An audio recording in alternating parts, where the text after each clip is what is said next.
Deus nos deu essa palavra aqui bastante recheada de um entendimento que vocês nunca ouviram antes. Nunca. Preste bem atenção. A missão de Cristo como sacerdote não foi simples. Logo que não tinha a estatura daquele sumo sacerdote reprovado.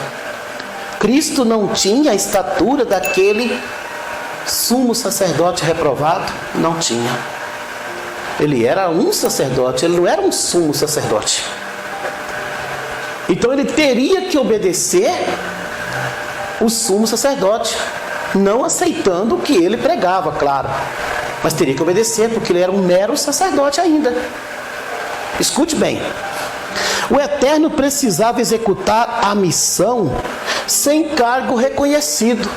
Todo mundo sabia que ele era um sacerdote, mas ele não era reconhecido no templo, e não podia ser reconhecido no templo, porque as tribos eram diferentes, né? Jesus é de Judá, e as tribos que tomavam conta do templo eram de Levi. Diferente de muitos firmados em posições, de hipótese alguma, Cristo poderia desacatá-los. Não poderia. Então ele teria que pregar e não desacatar o sumo sacerdote, ou os sumos sacerdotes, tá? Isto é um exemplo de Deus para nós seguirmos como servos, tá? Então, se você quer ser um bom servo, veja como viveu, como vive, como anda um bom Deus. Agora, se você segue um Deus mau, você vai ser um péssimo servo, né? É verdade. Glórias a Deus. Em hipótese alguma, Cristo poderia desacatá-los, porque o seu posto era menor. Mas não era o Filho de Deus, pastor? Mas o posto dele na terra era menor. Calma aí que vamos chegar em João Batista agora. Amém? Glória a Deus. Talvez alguns me perguntem: João não preparou o caminho do Messias e não os desacatou? Será que João desacatou os sacerdotes? Vocês concordam ou discordam? Jesus não poderia, porque ele era um sacerdote. E João Batista desacatou os sacerdotes ou não? Dentro da Bíblia. Vamos ver. Sim. Mas todos precisam saber que ele não era o profeta como dizem, e sim o sumo sacerdote que entregara a Cristo uma função. Por isso tinha autoridade do céu perante todos. Ele tinha autoridade até sobre o sumo sacerdote lá. Por quê? Porque ele era um sumo sacerdote preparado pelos céus. É verdade. Se ele fosse um mero profeta, ele não poderia dizer esse versículo, ele não poderia dizer muitas coisas que ele disse. Raça de víbora chamando de cobra. Ele não poderia falar isso, é desacato. Se nós conhecemos a hierarquia celestial, não podemos aceitar isso como algo normal, mas é um desacato. Mas por que ele desacatou? Porque ele não era um mero profeta. Se ele fosse um mero profeta, não poderia fazer isso. E aí? Fica você com João Batista sendo um profeta ou um sumo sacerdote que teve determinadas autoridades? Vamos lá. Lucas 1:5.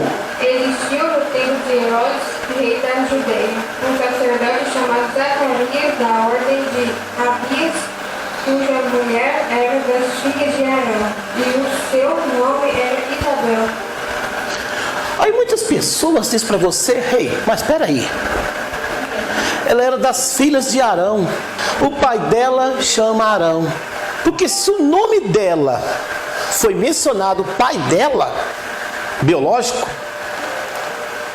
por que o pai de Zacarias também não foi mencionado? Por que o pai dos outros não foram mencionados? Será que só ela que foi a sortuda de ser mencionado seu pai? Ou Arão era uma pessoa importante, um sumo sacerdote, e era da linhagem, e ela era uma da linhagem dele? Então, explicado. Tá? Explicado aí. Agora vamos ver se João Batista era mesmo um profeta ou não. Porque o comportamento de um profeta é totalmente diferente, tá? Então por isso que quando uma pessoa chega profetizando algo, ele tem que profetizar dentro dos padrões, porque senão não é Deus. Tá? Aí tem aquela intuição. Vamos lá. Caros estudiosos, como os profetas se comportavam perante reis e sacerdotes? Também colocados por Deus? Os reis são colocados por Deus, até nos dias de hoje. Os sacerdotes também eram. Aqui apresentamos a missão de João Batista. De qualquer profeta de Deus, você ouvirá mensagens que ajudem os reis a governarem bem a nação. Tá? Se parecer um profeta levantando contra as lideranças, ele não é profeta. Ele não é profeta. Ele auxilia reis e sacerdotes ou as pessoas. Mas vamos entrar nessa cogitação aqui, amém? De qualquer profeta de Deus, você ouvirá mensagens que ajudem os reis a governarem bem a nação, uma vez que foi levantado para ajudar os sacerdotes a cumprir a vontade do Eterno. Certo? Como profeta, João teria que ajudar, viu, Márcio? Os sumos sacerdotes. Falar, olha, você saiu fora aqui, tem que ser assim, Deus está mandando dizer assim. O profeta é um conselheiro, tá? Deus manda fazer isso, se não fizer vocês vão perecer, e é assim. Mas não, chegou para o sumo sacerdote e disse, tu é racha de vibra. E aí? Como é que vamos ficar nesse negócio aí? Vocês estão vendo a gravidade da situação ou não? Estão ouvindo agora como funcionam as coisas? Vamos lá. O que ocorreu com João Batista foi completamente oposto. Ao contrário, né? Somente um sumo sacerdote poderia dizer essas palavras. Eu estou explicando, já provei, mas eu estou explicando para os tardios em entender, né? João seria um enviado de Deus, nascido na velhice de um casamento e filho de um sacerdote dedicado. Ele, como profeta, teria a coragem de desmontar uma tribo inteira, que é Levi, anunciando que o seu fim estava próximo, sem mostrar uma saída? Teria coragem como profeta, que tem a unção de Deus, fazer isso? Se a tribo foi o Deus vivo que colocou ali, ele teria coragem como profeta fazer isso? Ou como sumo sacerdote, ele teria autoridade para passar o sacerdócio para a tribo indicada dos reis? Melquisedeque? Sim, aí ele teria, dentro da palavra, ele poderia fazer isso. Mas como profeta, ele não poderia, ele teria que abraçar Herodes e dizer, Herodes, você é um homem de Deus, você governa bem, faz isso, faz aquilo. Mas ele chega para Herodes e fala, tu é um adúltero, tu catou a mulher do teu irmão e levou para casa. Chegou para o sacerdote e disse, tu é cobra. E aí, como é que funciona isso? Será que nós vamos ter pessoas estudiosas que vão parar e meditar nisso e vir à tona a verdade em pleno 2024? Então, porque acordem, porque se não acordar, igreja já está no último suspiro, está na UTI. Louvado seja Deus. Teria ele autoridade como profeta para desacatar tal liderança, comparando-as como cobra venenosa? Vibra é cobra venenosa. Teria ele, enviado de Deus, fazendo isso como qualidade de profeta? Mas está na Bíblia, pastor. Certo, está na Bíblia, mas nunca esteve na Escritura Sagrada. Louvado seja Deus. Não parece um tanto estranho essa escrita bíblica? Está na escritura original que João é um profeta? Pelos traços revistos aqui, João não veio profetizar, auxiliar o rei Herodes e nem consertar o sacerdócio levítico, mas preparar o caminho do Messias. Vocês entenderam a realidade, o que é preparar o caminho do Messias? Não é passar a mão nas costas de Herodes, não é tomar café, um chazinho com Caifás e Anás? Não, de jeito nenhum, de hipótese alguma. Da família de Herodes que trouxe a morte de João Batista.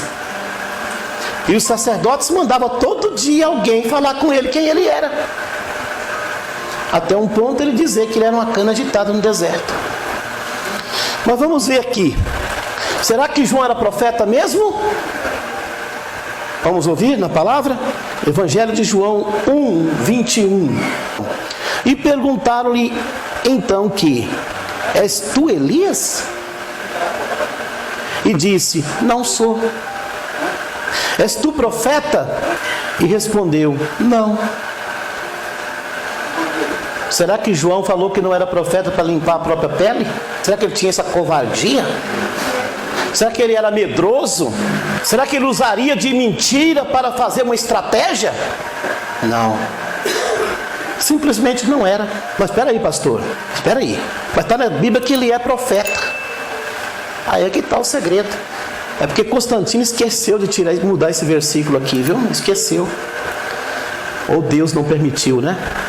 Pelo lado correto, João Batista só poderia entregar o que lhe pertencia. Amém?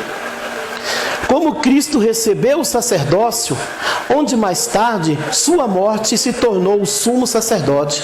Logo, João Batista tornou-se sumo sacerdote após a morte do seu pai. Tá? Então, o pai dele morre, ele torna o sumo sacerdote e entrega o sacerdócio para Cristo. Mas o sumo sacerdote verdadeiro, ele se conquista por sangue na cruz. A partir do momento em que o Senhor Jesus deu o seu grito na cruz, se tornou o sumo sacerdote eterno.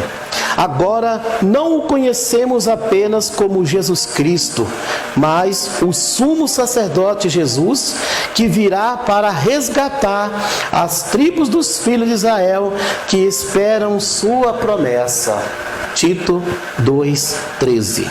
E aguardando a bem-aventurada a esperança e o aparecimento da glória do grande Deus, o nosso Salvador Jesus Cristo. E aí, vocês veem que a palavra nos diz que se estamos com Cristo da forma correta, nós estamos na nova aliança. Amém? Glórias a Deus, aleluia, bendito seja o Senhor. Que Deus abençoe poderosamente os irmãos. Vamos orar a Deus neste momento. Maravilhoso Deus Todo-Poderoso, em nome do sumo sacerdote Jesus Cristo, aqui agradecemos por esse estudo nesta noite, a nova aliança. Tome em tuas mãos, Senhor Deus, venha agraciar seu povo, sustentando todos debaixo das suas mãos poderosas, meu Pai. Em nome do Todo-Poderoso, quem se tornou sumo sacerdote na cruz do Calvário, nós o adoramos para sempre. Amém. Que o amor de Deus, a nova aliança do sumo sacerdote Jesus Cristo, permaneça com todos. Dizemos juntos? Amém. Que o Todo-Poderoso vos abençoe. Fiquem todos com Deus, na paz do sumo sacerdote Jesus Cristo.